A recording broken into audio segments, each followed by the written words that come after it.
Welcome to Pixelated Audio, Episode 1, where we take a look at the Golden Axe series by Sega.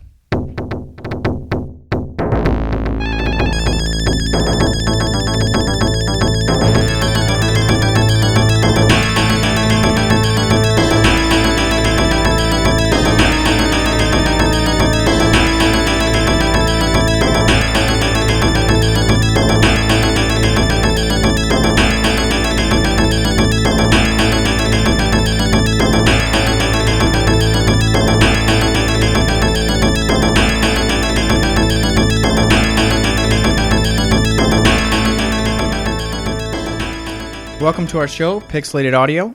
I'm one of your hosts, James. And I'm one of your hosts, Brian. And the song you just heard was Battle from Golden Axe, the first game for arcade.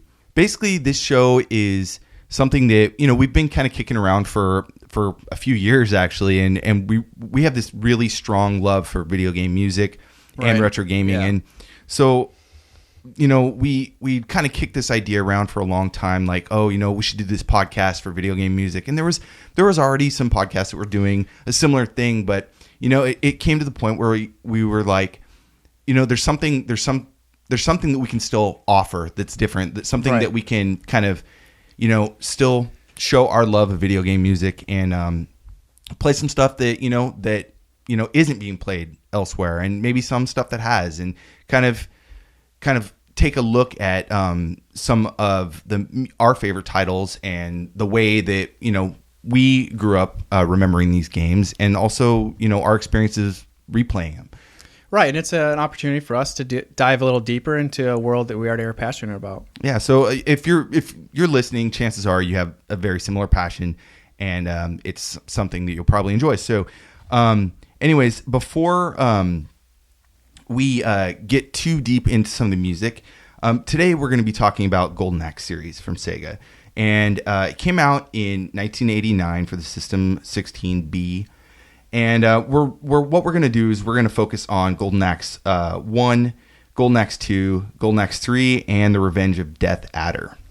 Right, we're not going to focus very much on any of the spin-off titles, things like for the Game Gear or the Golden Axe fighting game, which was called Golden Axe Duel. Yeah, the Duel. Yeah, that's right. But they probably fit better with some other shows that we have lined up. Right. So it was kind of like one of those decisions where, like, should we have it in? Well, it's part of the Golden Axe series, but let's kind of save that for another episode. And we're already biting off a pretty big chunk with 4 games, right, plus one of them being an arcade and a console port. Right. So let's go ahead and kind of dive into Golden Axe 1. I had a lot of good memories with this game as a kid. It came out originally in the arcade in 1989, and then it was ported later to the Genesis and this huge number of other systems. Europeans, the Mega Drive, in Japan as well. But and it also came out for home computers and Wonder Swan and PC Engine, things like that. That's right. And then they even re-released a compilation for SegaCD, which we will have a track from. So let's get into maybe some of the design aspects of the game. Do you want to share your notes with that? Right. The game was designed by Makoto Uchida, and it originally debuted on the System 16 arcade hardware. That's the same as Shinobi and same stuff of that time, right? Right. And some of the other games that Makoto worked on was things like Altered Beast, which was a big one, Alien Storm, Dynamite Cop, just to name a few. When I was researching Uchida and the game development, it actually was, I actually read that he went up to the higher-ups at Sega and kind of pitched this idea to do a Dragon Quest, like Dragon Quest RPG and stuff like that was really, kind of booming at that time in the industry, and was, selling millions of copies and or tens of thousands of copies. I don't have an exact number in front of me, but he really loved that idea, and being a fan of like Conan and these, kind of those 70s action, medieval fantasy movies. He pitched this idea that he wanted to do a Dragon Quest like RPG, and I'm not sure if it was the one, like it ended up being something he wanted to do for the Game Gear or anything like that, but it probably got shot down. Right. I can't see that being an idea for an arcade that would have worked very well. They probably Sega was so rich in the coin-op market at the time that it was something that they probably didn't want to deviate too far from. Right. And I think a lot of people don't realize how heavy Sega focused on arcades while others were focusing on consoles. It's like they had like two separate divisions, one for their console, home console, where their cash cow was the arcades. But this was the 80s and 90s when arcades still, were big. Still really relevant, right? All over the world even. So let's see. Before we get into the first block of tracks, though, and what we're going to do each episode is we're gonna talk a little bit about the games, and we're also going to play some of the music. And this time we're going to kind of play a series of different tracks, and let you know about the composers and stuff like that. And this game, Golden Axe-1, was credited by or composed by two people primarily. The first one was Tohru Nakabayashi. And I believe he also did soundtracks for Altered Beast with Makoto and Dynamite Cop. And that was a year prior. So right. Okay, awesome. So the other composer credited was Dolphin, in quotes, Takada. And I did some research on him, and he's a very hard guy to learn about because I read some VGMDB, very old thread, something that he had people had interviewed people that had worked with him, and nobody seems to really remember. It's like his name was out there, but it's hard to do a lot of definitive research. He doesn't have a whole lot of albums games that he's contributed to, but stuff like right. this. I only found Columns 2 and eSWAT City Under Siege, Yeah. but I mean we still don't know the level of involvement he had for those games. So according to a few different resources I found online, his name is actually Yo Takada, and basically that's, other than him doing these few games, there's not a whole lot of information about him. So the next block of tracks, or the first block of tracks we're going to get going, you want to go ahead and read those off, James? Sure. We're going to start with a song from the Sega Genesis port. It's called Wilderness. And the second song that you'll hear is Turtle Village 2 Round 4 from the arcade. And Wilderness, that's the first level, yeah, right? It's very early in the game, and it kind of has a little bit more of an upbeat sound to it. And then Turtle Village, and that, I think Wilderness is actually one of those songs. I mean, if you played the game before, you're going to hear this track and you'll be like, oh yeah, this is Golden Axe. Yeah. And so it kind of sets the tone, and it is like we were saying, like the first level or so of the game.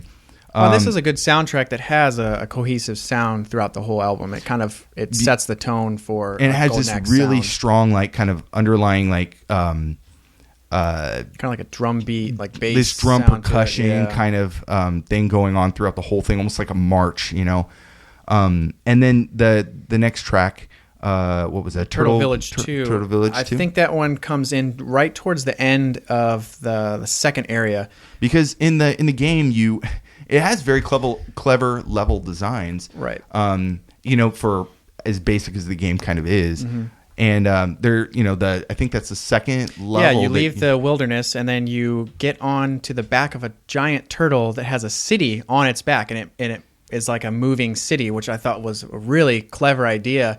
Yeah, that's pretty cool. And I think there's at least two songs in that city, and I think we're playing the second one from that. And that occurs right after the bonus round, right? Right. Okay. And that bonus round that's a pretty goofy area. You just basically kick gnomes. But anyways, let's go ahead and fire those up. Right.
tracks you just heard were Wilderness for the Sega Genesis Mega Drive and Turtle Village 2 Round 4 for the arcade, both from Golden Axe 1. Right. You want to talk a little bit about the game tracks that we just heard? Sure.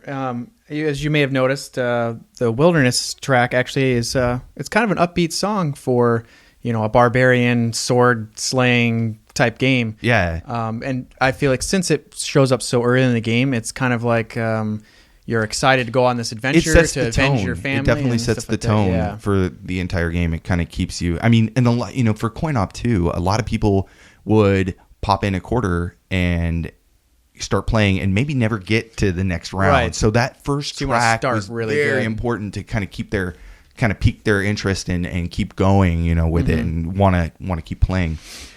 It was a good track. It's kind of an optimistic feel to it. You're kind of starting out and you're ready to go.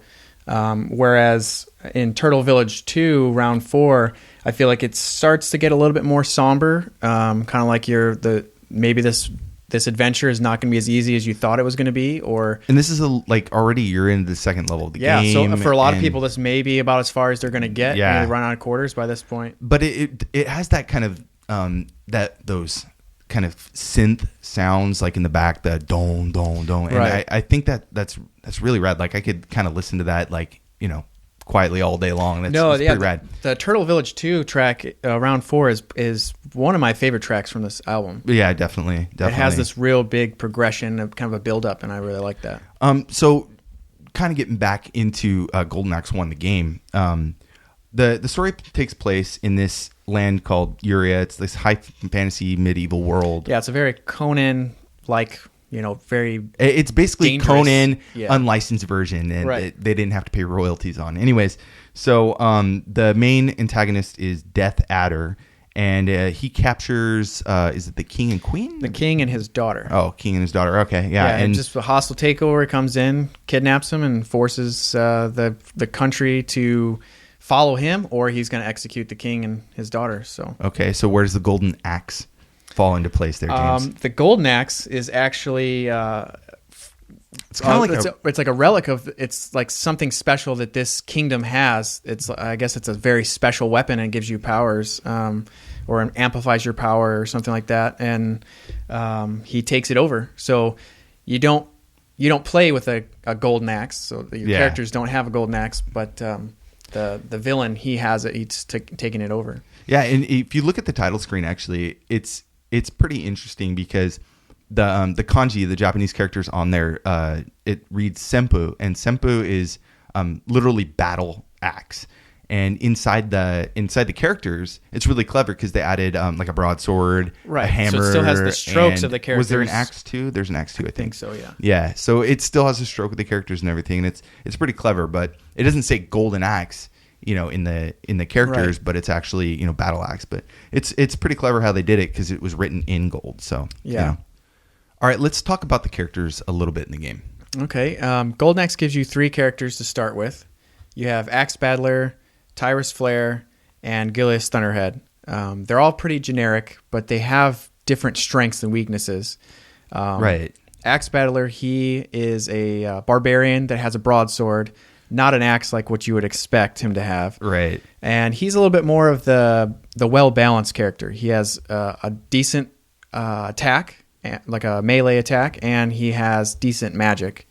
Whereas Tyrus, she has better magic. She's an Amazon, right? Yeah, she's an Amazon. She has a better magic abilities, but she does not have as well of melee attack.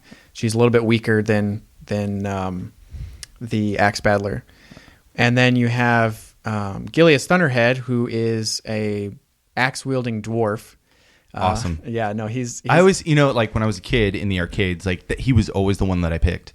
And I don't know why, I just always loved playing as him. He was the strongest character, right? Right. He's the strongest character. Yeah, he has the strongest attack and the weakest magic, but he just kind of looked like a. And he had the axe. He was a bearded gnome. He was basically that's what he looked like, and he was running around, and he could do a lot more damage. And for me, I'm not really big on magic type stuff, so I kind of lean more towards melee characters. So he was definitely a character I like to play with. Yeah, a lot. me too. I never really played as Tyrus much or Tyrus. Much. I tried her out, but like I said, Even in I'm the not a big arcades, Magic. like I always stuck to Gilius. So that's kind of my experience with that. But Right, and you can see just from the marketing that Axe Battler was kind of, it seemed like they kind of felt he was the main character of the game. He was always kind of up front and center. He was the first one on the title or on the character select screen that showed up in the front. And he's also on all of the artwork, I think, pretty much Right. throughout the whole, whether you're looking at the arcade flyer, which we'll post in the show notes. Right. The Genesis version, all the art was pretty much featuring him, right? Right. And if you think about like how we mentioned that Uchida was very heavily influenced by action movies, especially Conan, Axe Battler fits the Conan profile a lot. He even looks a lot like some of the straight from Conan. But he was that kind of well-rounded, all-around character, right. and like you said, his magic was about Decent. kind of midway, whereas Tyrus had much higher magic levels. And to collect magic in the game, you're basically picking up these potion jars or potion bottles. Yeah. And when you fill up a certain number of slots, let's say you collect like 8 and you have 4 slots, you kind of, when you unleash it, you have more potency to that magic Right. Yeah, effect. there's when the grid that shows how many potions you have, they're kind of broken up. Like I think for one potion you can actually do magic, but it's not going to be very strong. And then to do the next level of difficulty, You have to have magic, like you have 3 or something like that. Yeah. Whereas And that was across. I mean, I think all the games pretty much. Yeah, I think they did the magic They were the consistent same. with that. Yeah, 'cause it was always like that. And like I said, Axe Battler, he was the most well-rounded. So I think for magic, he could collect up to 5 potions. I think Tyrus could get 6, and Gilius could only get 4. I think was his max. And it was pretty neat. You would hit the magic button, and they would do a neat cutscene that was kind of attack everyone that was on the screen, which was kind of nice. Awesome. So let's get into the next block of tracks. The first one we have. These are all from Golden Axe 1 still, and the first one is The Road of the Dead. Round 3? Okay, and that's from the arcade version, so Tohru Nakabayashi. And then we have Battlefield, which is the first boss. Yeah. First boss. So that's the first boss right after you're listening to Wilderness, that first track that we played in the last block. And then it immediately goes into this during the boss battle. And then we have Old Map. And Old Map is kind of like the break between kind of like levels. Not necessarily levels, but... You're going to a new area. You're going to a new area, like a new zone. And like how we mentioned, you went from the wilderness to the back of the turtle. To so it would show you on the map. Onto that eagle. And so it would show you on the map that you're leaving the woods. It would draw a red line. There wasn't much story to this game. I mean, there's like you could probably sum it up in like a paragraph, and which is kind of what we've done. We did, yeah. But like the map scene was kind of like one of the characters were writing a letter, or a journal saying like, hey, this is where we just crossed this area, we're moving on to this next area. And so that track is the music that plays during that part in the game.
All right, so the tracks you just listened to were Road of the Dead, Round 3, Battlefield Boss, Boss 1, and Old Map, the map theme.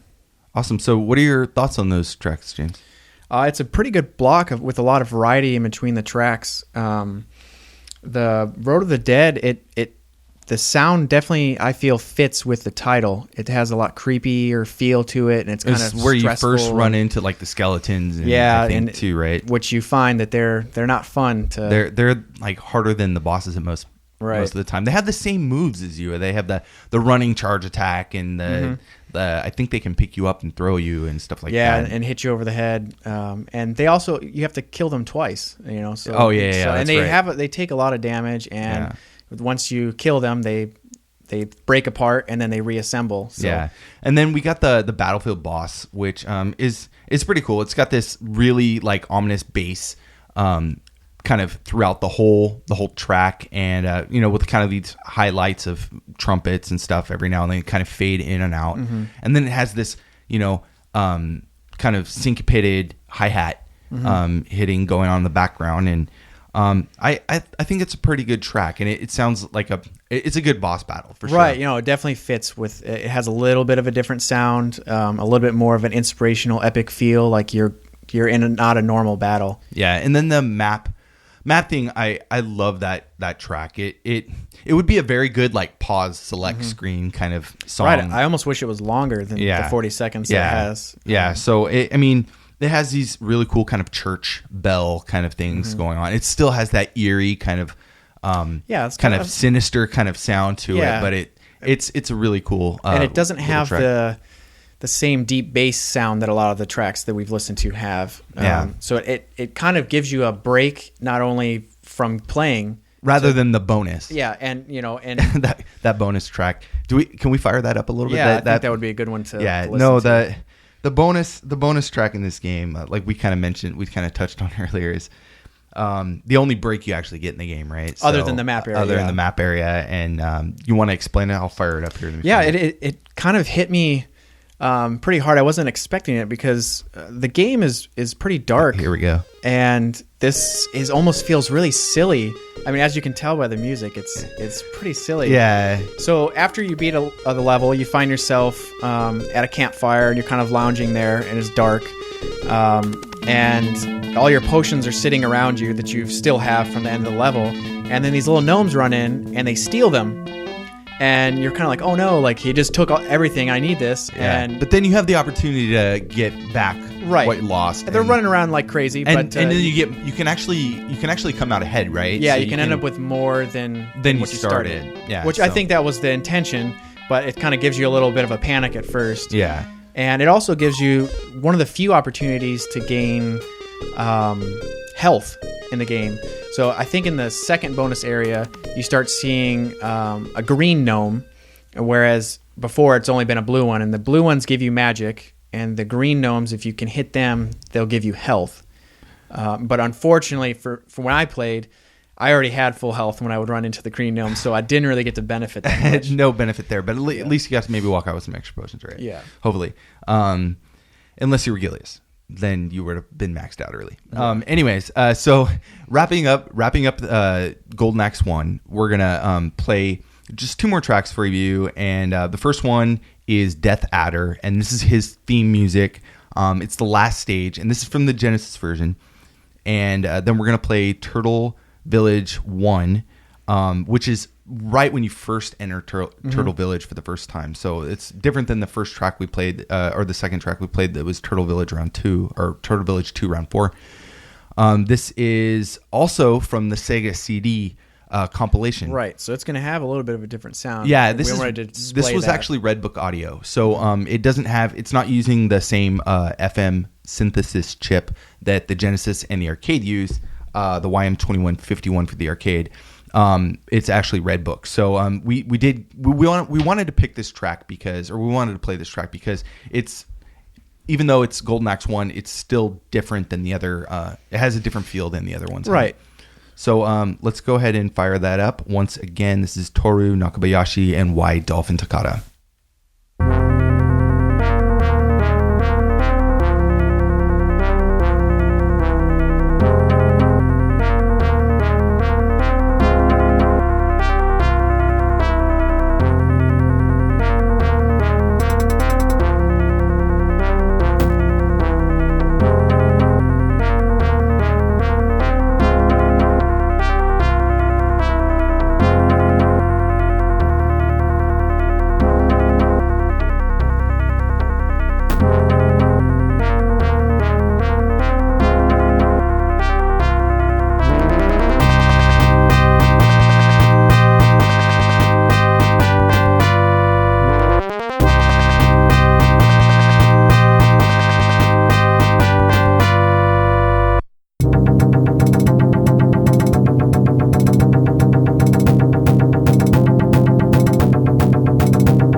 Okay, so the tracks you just heard were Death Adder for Sega Genesis and Turtle Village 1 for Sega CD.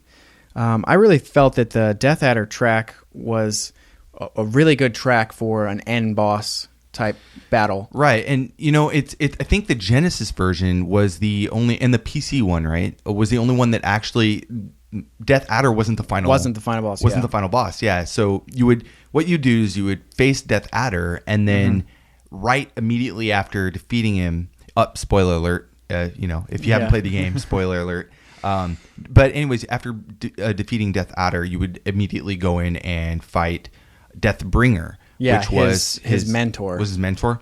So, and I don't know if the music was the same for Deathbringer or not, but no, it's a good track. And then after that, you get Turtle Village 1 from the Sega CD, and you have that, once again, you have that Red Book audio. You can tell it doesn't have the same, that kind of grungy Genesis kind of sound, arcade sound that they did with the chip. Yeah, it was definitely upgraded. Yeah, but it's just a little bit more mellow, a little more flat sounding. It doesn't have the shrill kind of sounds that you get from the other versions. But it's the whole Sega CD version of the soundtrack is actually pretty good. So I liked it a lot. Yeah. That's why we had to throw that one in there. That brings us into Golden Axe 2. And so let's go ahead and move along to the second game in the series. That was released in 1991 by Sega, just 2 years later.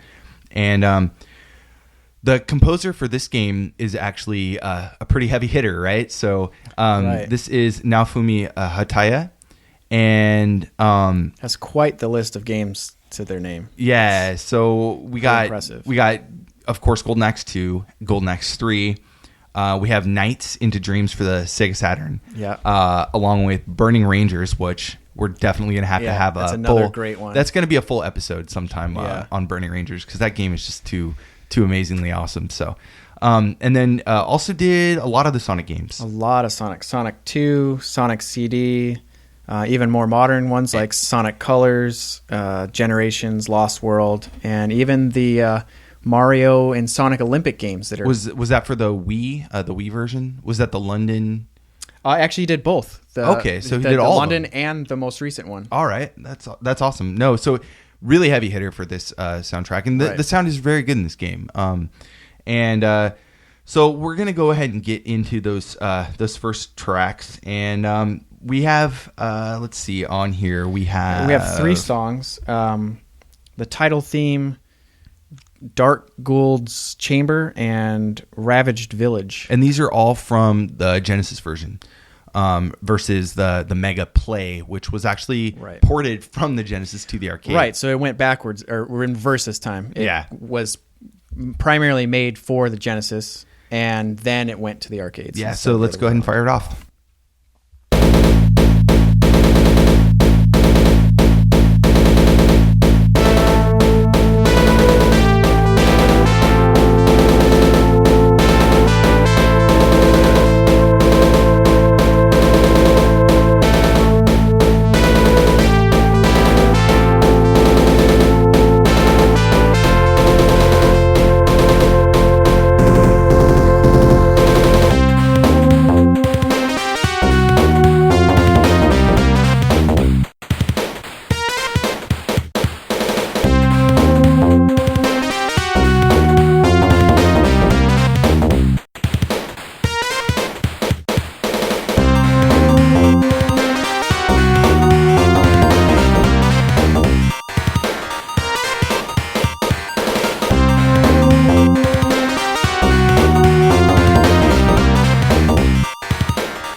All right. That was a good set of tracks. I think I got to say that I like Golden Axe 2 soundtrack far better than the first one. Now, the first one is good, but Golden Axe 2 is probably my favorite. Has my favorite soundtrack. It has a little bit more of a refined sound. Yeah, to it. and that first track. Once again, the tracks that you heard just now were the title theme of Golden Axe 2 for the Sega Genesis, then the Dark Guld's Chamber, and then Ravaged Village. And that first track is so awesome. It starts off this very ominous kind of, again, sounding, kind of gearing you up for it, and then it breaks into this kind of like funk, which is it's very so in awesome. your face, and then it goes into a whole different direction. And for the rest of the track. it's kind of one of the things about this composer. Very, very creative, and likes to work outside the bounds of the space. And moving into the Dark Guld's Chamber, do you have any thoughts on that? That one is kind of your main boss theme again. You know, he's the main villain, so it definitely has a very dramatic feel. Like maybe a little bit more time is spent on that one because it's the big one. That's the end, and it kind of definitely rewards you for getting that far in the game, which is not an easy feat. Yeah, so. and all these tracks are really, even if you didn't play a lot of them, you could still appreciate this game. And the Ravaged Village too. Like I love that. I love that track. It has like an urgency to it. Yeah, it's the first round of the game, right? I think it's the first level, and it's the most memorable one for me. I really like that track. So those were we picked those three tracks. songs just to show the variety that this soundtrack has. I mean, there's many other great tracks in the soundtrack. Naofumi, there's so much, like we said earlier, like there's so much variety, and this game has a lot more variety than the other ones. Now a little bit about the gameplay, and the reception for this game.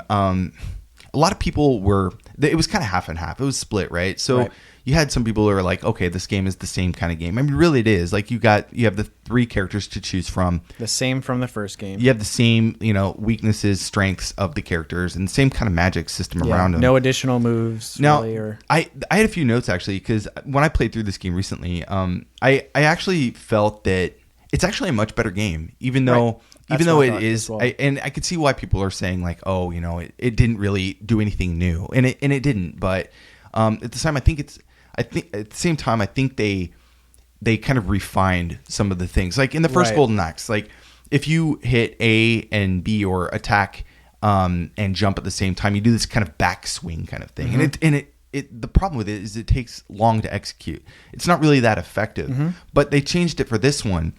So in Golden Axe 2, when you hit A and B at the same time, not only do you attack, but then you jump and turn around and swing attack. So you actually are attacking from both ends. Sides, yeah. So it's a lot more like that for me, and it's very quick motion too. So that for me was a move that I just used throughout the whole game. Right. It was most effective. And one of the things that I really liked that they improved in the second game was whenever in Golden Axe 1, whenever you would kill someone, they would have their death scream, and it would stop the music. They were basically straight up lifted from the Conan movies. In fact, there's Rambo. There's a YouTube clip that I'll put in the show notes. We won't play it here, but like we'll put it in the show notes.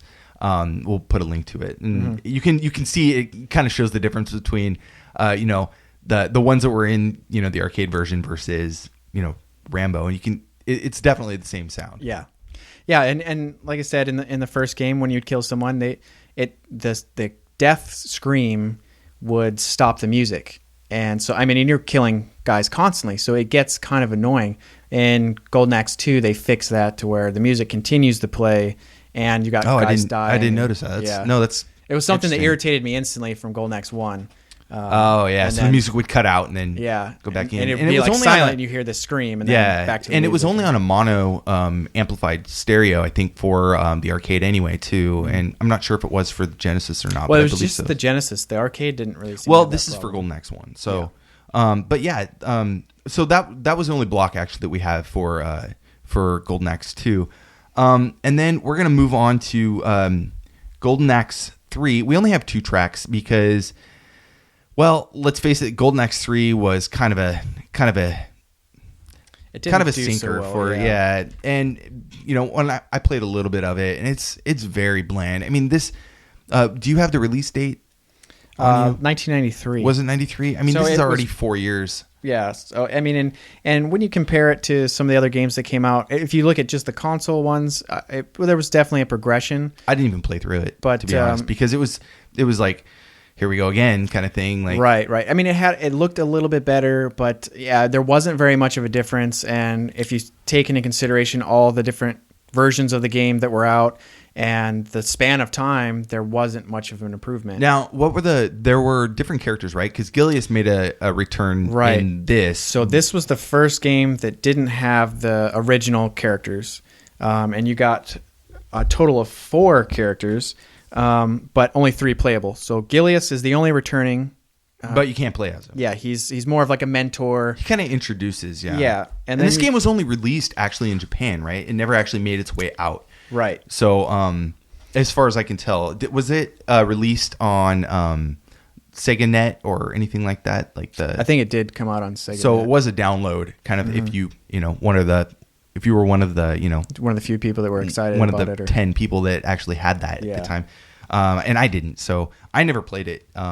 And when I had the opportunity, now I still didn't play it. So Right, and I played like the first 10 minutes. I was like, okay, I think I'm good. Yeah, I mean, they did some interesting things, and some of the character choices were interesting. I mean, you had a guy named Kane Grinder that pretty much looked like Axe Battler, and I think that when they localized it, they started just calling him Axe Battler. I don't think there was a big difference. And then you had another female, Sahara Byrne. Sahara Byrne. Yeah, which is another very uncreative name. Yeah. And she basically took the place of They were just looking Tyrus. at things. She's from Sahara. Yeah, so it's got to be hot. And what there. does she have? What's her magic? Oh, it's fire. Okay, well, burn. Yeah, and Put 2 and 2 together. And then you had Proud Cragger, which was a giant. So they went the opposite direction. Instead of a dwarf, you got a giant. That's right. But the biggest exciting character that they added was the half human, half panther character, which was Kronos, and he was a pretty interesting character design. Yeah, he's all in a black leotard or something like that. It might just be his body. Oh, okay.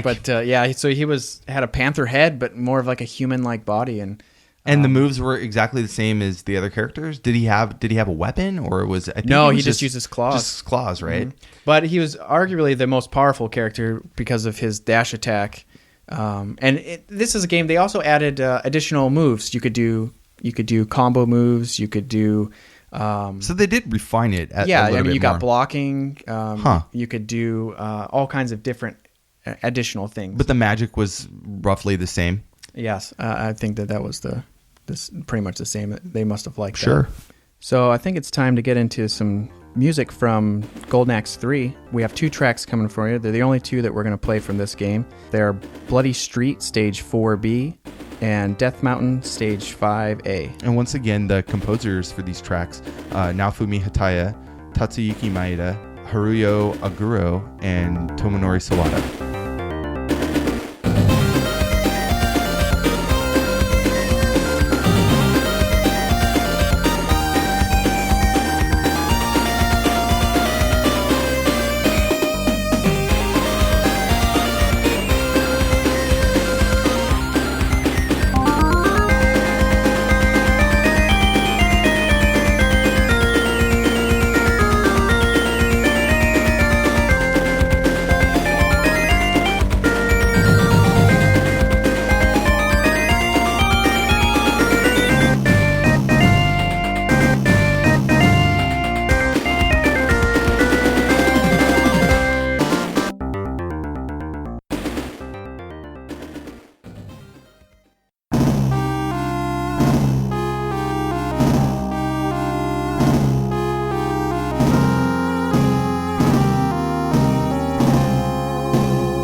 All right, so you just heard Bloody Street Stage 4B and Death Mountain Stage 5A, and these are both from the Mega Drive version of Golden Axe 3.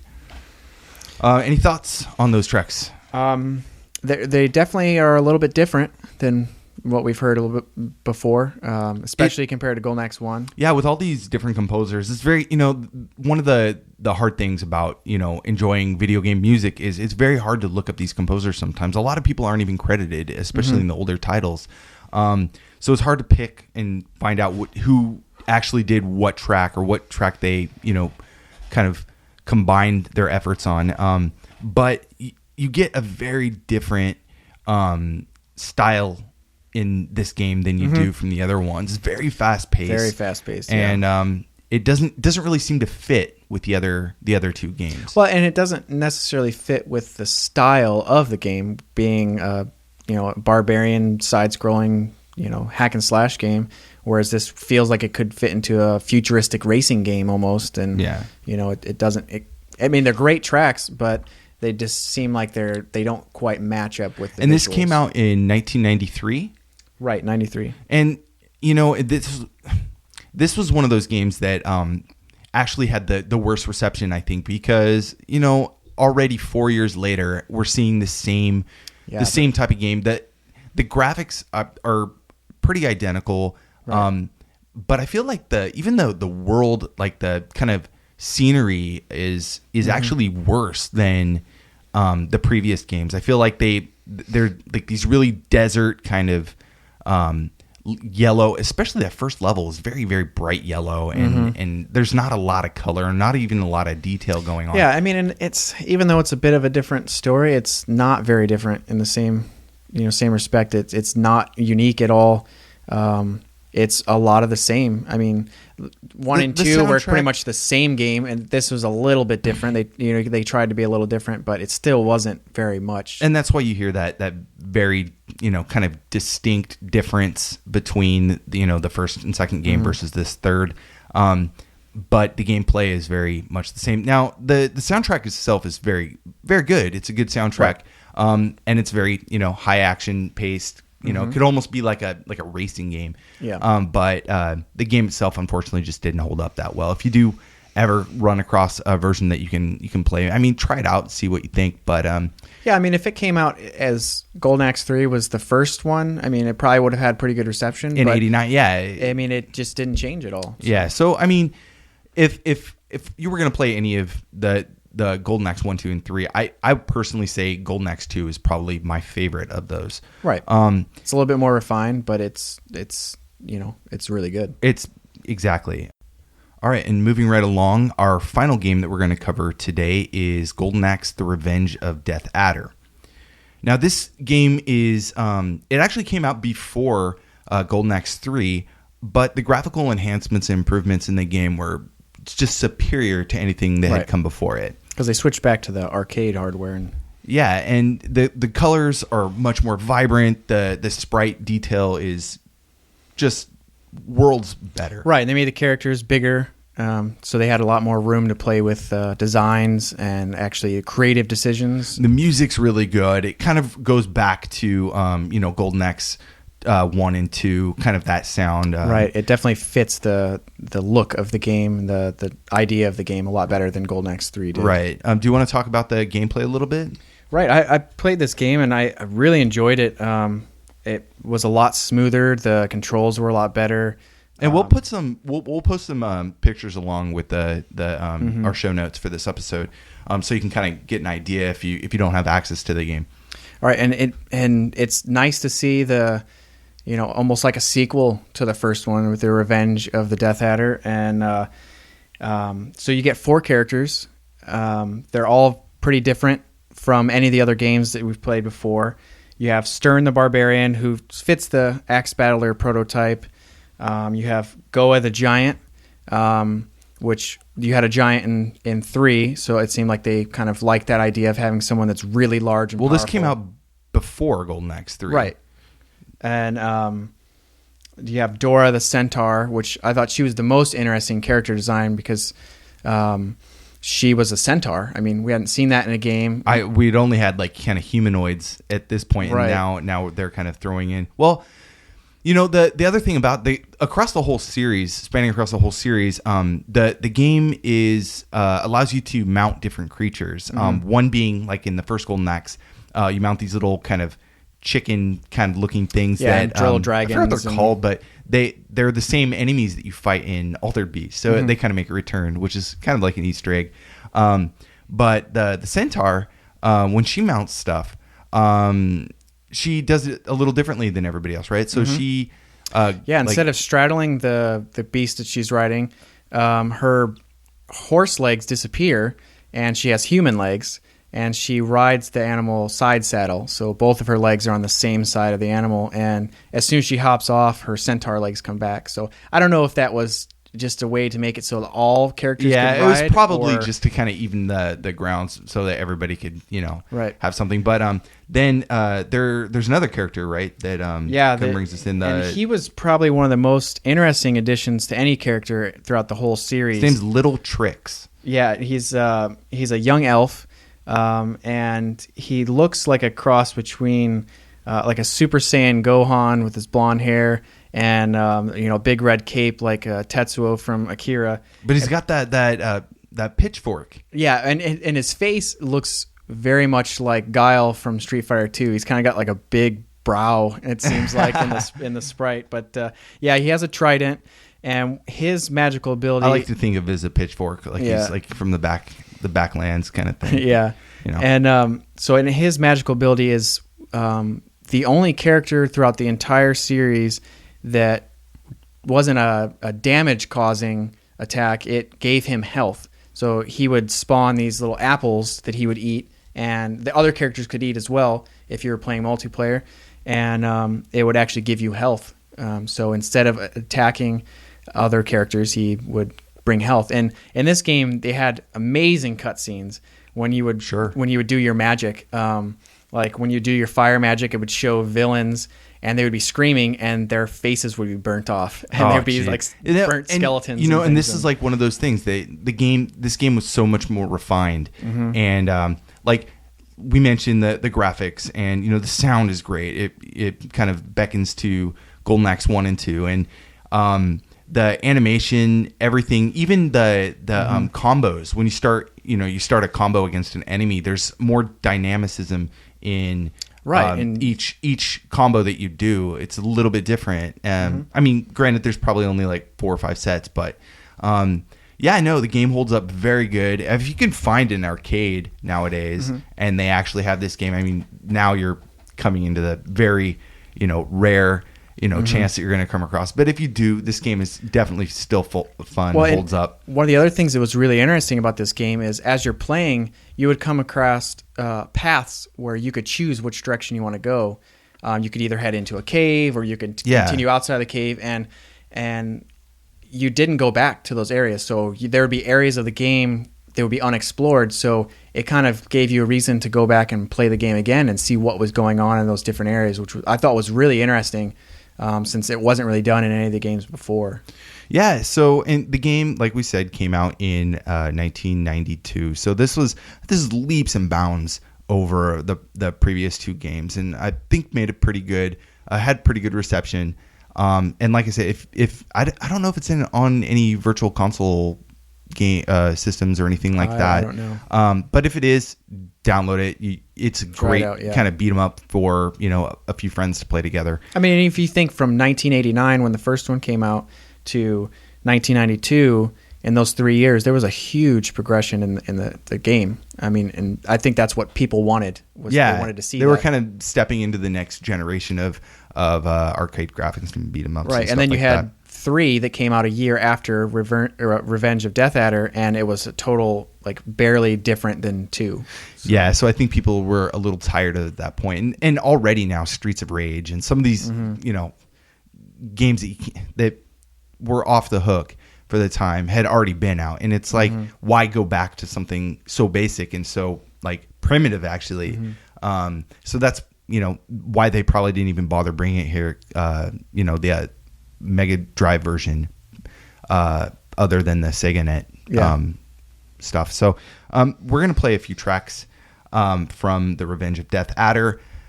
Our composers are Masanori Takeuchi and Tomoyuki Kawamura. And the first track we're going to play is In a Fortress. And following that, we're going to play Hope for Tomorrow.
Okay, and once again, the tracks you just heard were In a Fortress and Hope for Tomorrow.